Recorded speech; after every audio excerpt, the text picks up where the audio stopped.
Welcome to this special episode of the Craft Industry Alliance podcast. I'm Abby Glassenberg.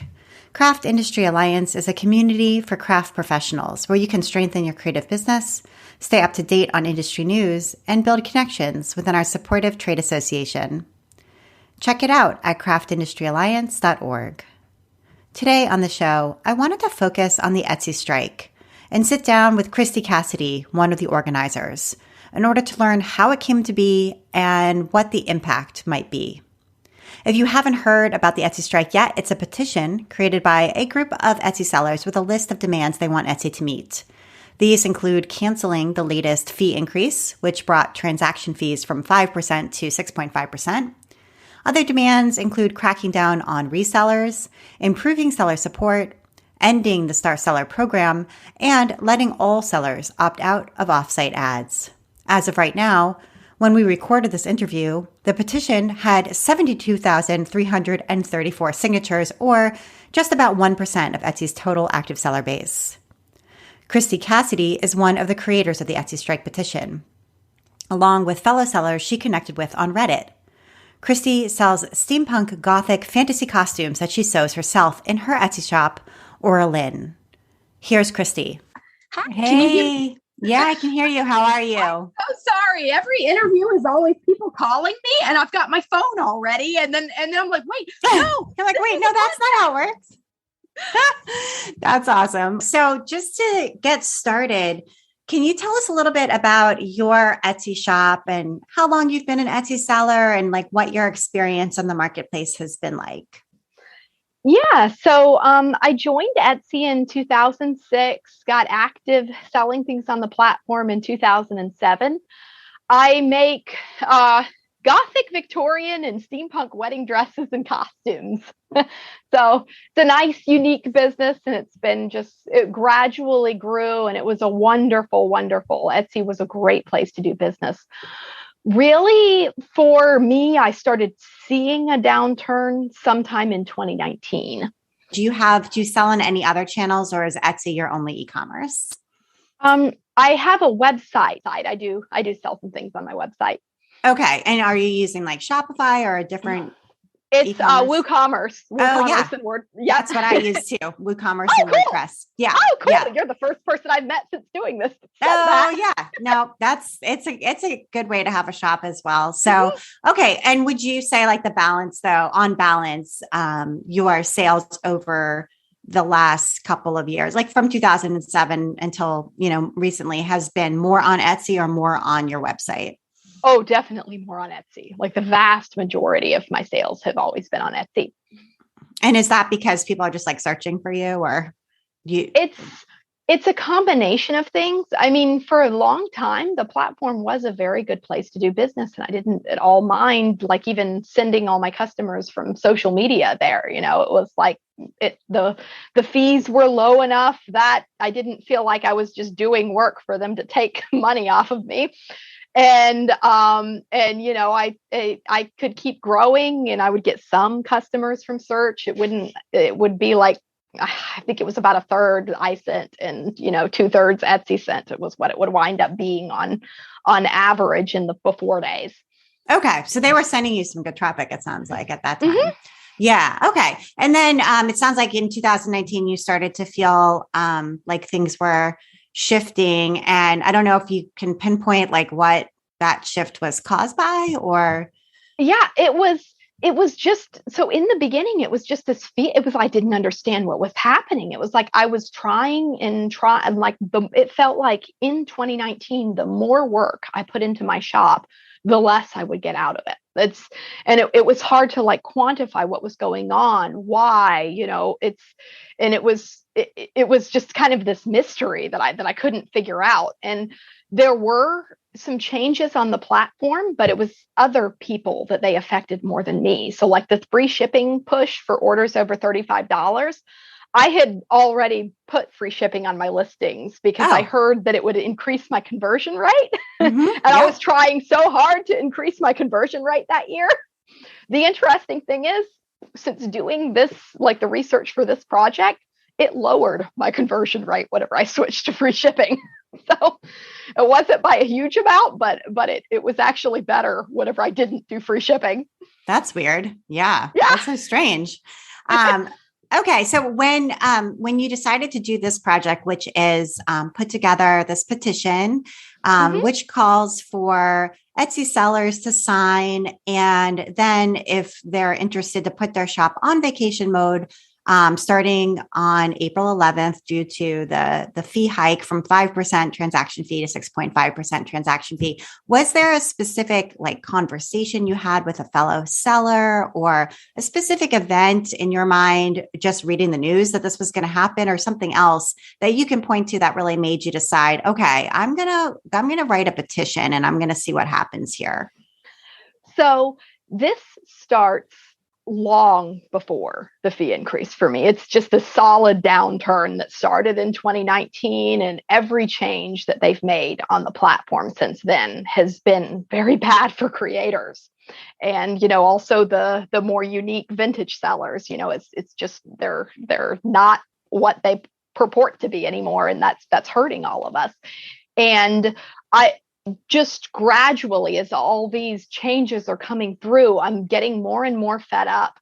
And with the last change before the fee increase, which was Star Seller, was whenever I kind of was like, I'm done. I can't fight right now, but next time, Etsy, next time.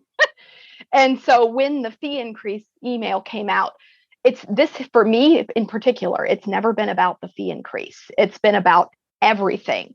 It's been about how we went from this platform in just 2017, not that long ago, that was a public benefit corporation that was doing all these wonderful things that I wanted to be a part of. And then it can just completely go downhill in a period of only a little over 4 years. And I wanted to fight back. And so, whenever the fee increase email came out, I went to Reddit. I posted something that said, we need an Etsy sellers union.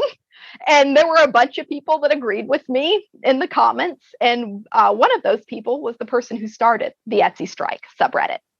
Oh, okay. And who is that? Do you know who that person was? Now she's chosen to remain anonymous. Okay. Got it. So, okay. Yes. So she started a subreddit called the Etsy strike, and you were in that subreddit commenting and posting things? Yes, I was.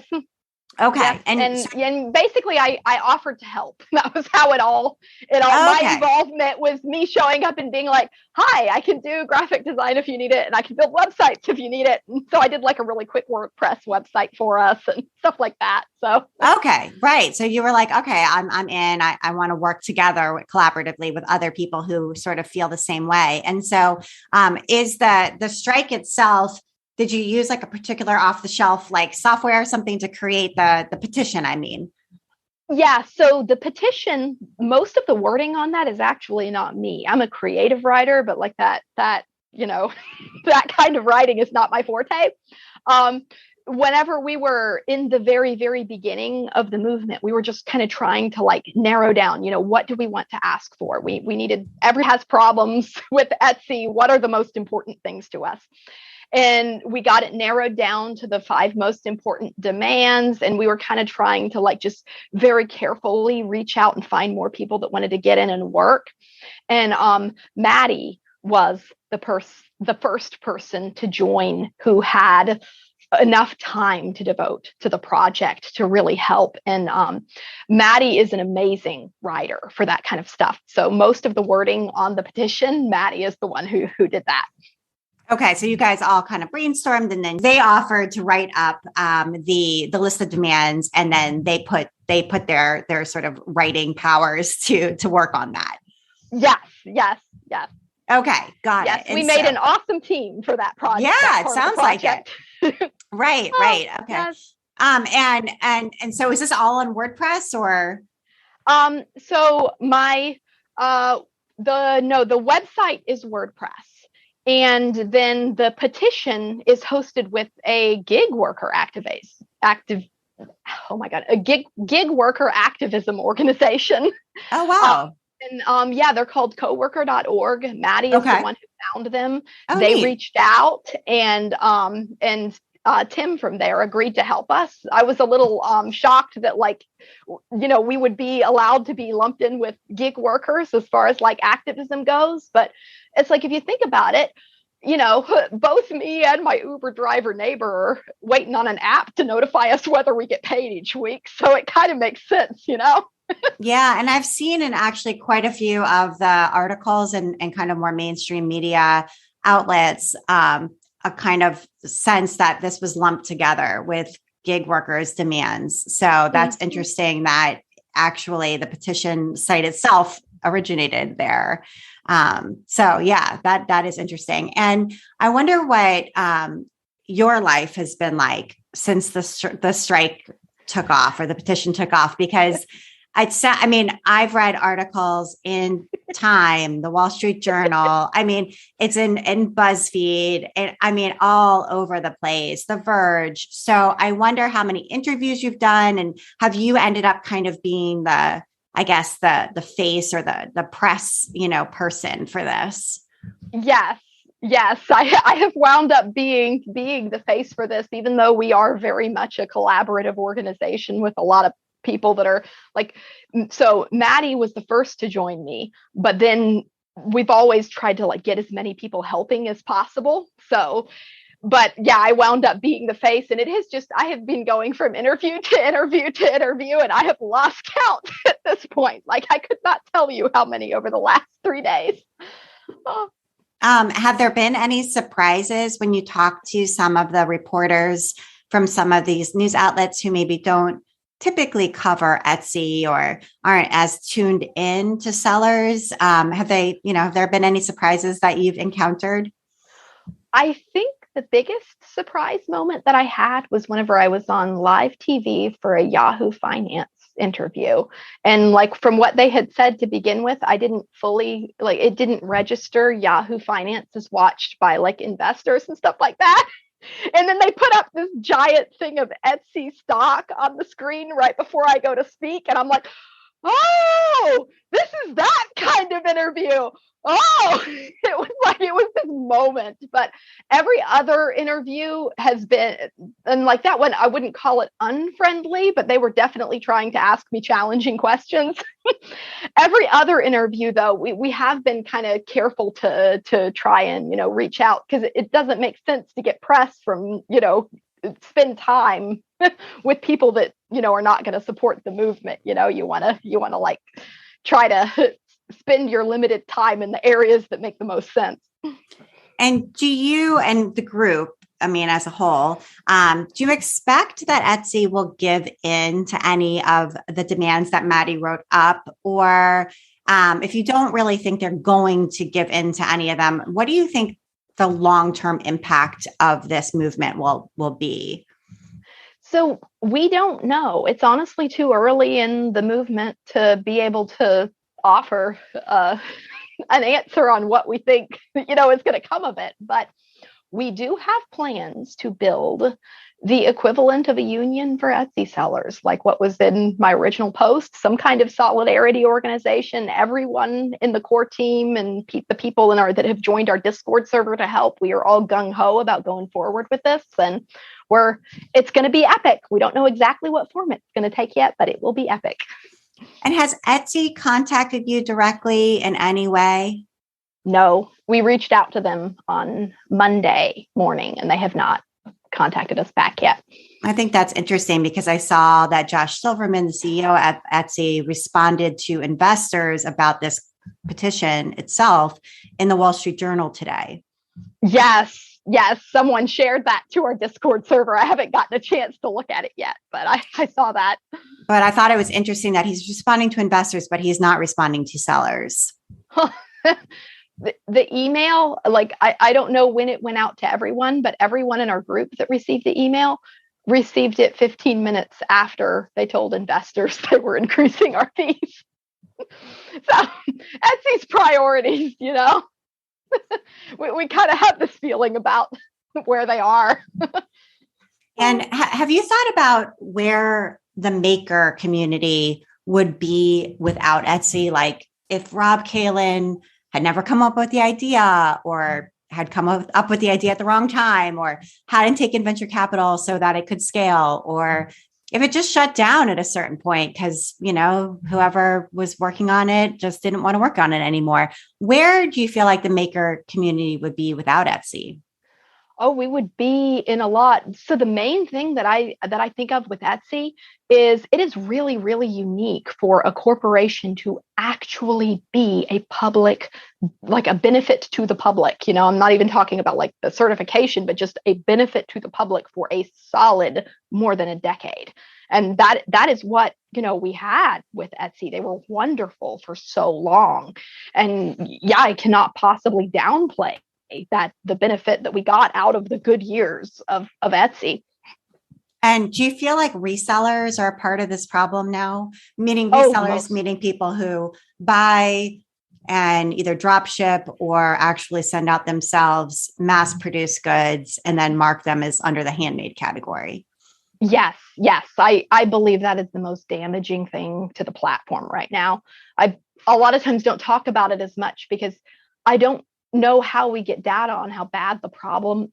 It feels like it's got to be the majority of the items in some categories. Whenever you look at it, I would agree with that. I mean, anyone who searches for boba plush will see all the manufactured boba plush that you can buy on Amazon, or Bluetooth headphones, which are certainly not handmade. Yes, no. Yeah, and I do quite a bit of consulting with Etsy investors. I've done that for many years. And one question that they always seem to ask me is what the limit is, meaning how high can fees go before we see seller churn? And I just wondered whether you had thoughts on that, like how high fees could go before, because, the last fee increase from 3.5%, where it had been for so long, to 5% in 2018. According to Rachel Glazer, the CFO of Etsy, they didn't see any churn, any significant churn to note. And so I don't know what's going to happen this time. They're not anticipating churn, but we'll see. But I just wonder what you felt like the limit would be. I actually don't know. I don't want to answer a question with something that's just me making a guess, Right. It's like, I can tell you what would make it if they don't listen to us, I'm leaving. I can tell you that I am out of this platform if they don't listen to us.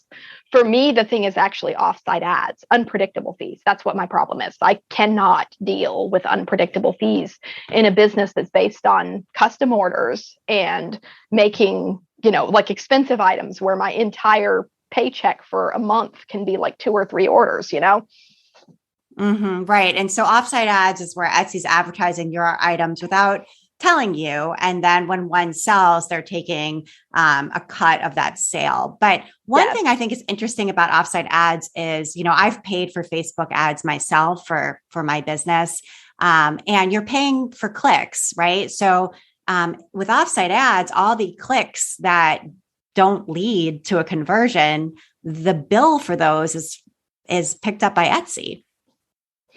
Yeah, well, the biggest thing with offsite ads for me, I actually have not been able to stop continuing to do my own advertising.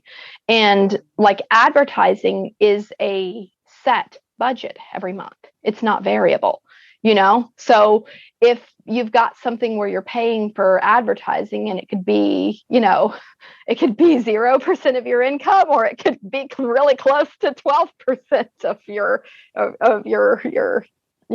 total sales for the month. And that's just that's really problematic. And it's not something you can turn off if you want to maybe slow down your orders for a little while. And it's the lack of control. That's what the problem is. And just the inability to opt out for quoting people custom prices, your prices on custom made merchandise. It's like, how do I quote people? Do I charge everybody?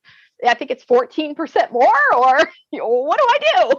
Right. Do you feel like this is a sense that I have, and I wondered if you agreed or disagreed, but do you feel like there's kind of a paternalistic tone, I feel like, to the Star Seller program, offsite ads, a lot of these things, which are sort of like, we're going to figure out how to run this business for you and not give you a choice?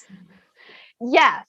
And I would specifically call it patronizing. It's incredibly patronizing the way they talk to us. I would agree with that. I feel like they're like, don't worry your pretty little heads about the money. You go play with glitter. You go play with glitter and beads and we'll figure it out. Yeah, really. And as primarily a marketplace that's primarily populated by women sellers, that definitely has an off feeling to it. Yes. Most definitely. So you said you're going to leave if Etsy doesn't change, and changes may not be we reach out to this group from Etsy, but it may be that they just change something and or more than one thing according to these demands. But if they don't, you said you're going to leave, and where are you going to invest your time and energy in building up that WooCommerce shop? Yes, that is the plan. And the Solidarity organization that we are starting is open to people who used to sell on Etsy as well. It's going to kind of be just like a group for artisans and vintage sellers in general to be stronger together. Right. Understood. Okay. Well, Christina, this has been really, really helpful. Is there anything I should have asked about, but didn't ask about that you think is important to share? Well, we had kind of this moment yesterday that was like shocking and glorious. Etsy's founder tweeted in support of us. This is Rob Kalin? Yes. Rob Kalin tweeted in support of us Wow. yesterday. Like, I support the Etsy strike. This is getting ridiculous, and something about like, there needs to be a new platform because this is just absolutely ridiculous. So it was this amazing moment. And has Chad Dickerson, the former CEO, reached out in any way? No, not that I know of. We're such a decentralized movement. I feel like some of these, it's a possibility that something could have happened that I don't know about, but not that I know of. Okay. Wow. All right. Well, this has been great. I know you're busy. You're doing interviews all day long, and I really appreciate that you took the time to talk to Craft Industry Alliance. So thank you so much, and best of luck with everything. Thank you so much. All right. Bye. Bye. A big thank you to Kristi for taking the time to be on the Craft Industry Alliance podcast in what I know is a very, very busy time for her. We will include links to the petition, to Rob Kalin's tweet, and other things we mentioned in this interview in the show notes. And you've been listening to the Craft Industry Alliance podcast. I'm Abby Glassenberg. Craft Industry Alliance is a community for craft professionals. When you become a member of Craft Industry Alliance, you get in-depth coverage of craft industry news, the opportunity to connect with fellow professionals for advice and support, and access to an educational library filled with ideas, tools, and resources to help you as you build your business. Join us at craftindustryalliance.org. Thank you so much, and I'll see you next time.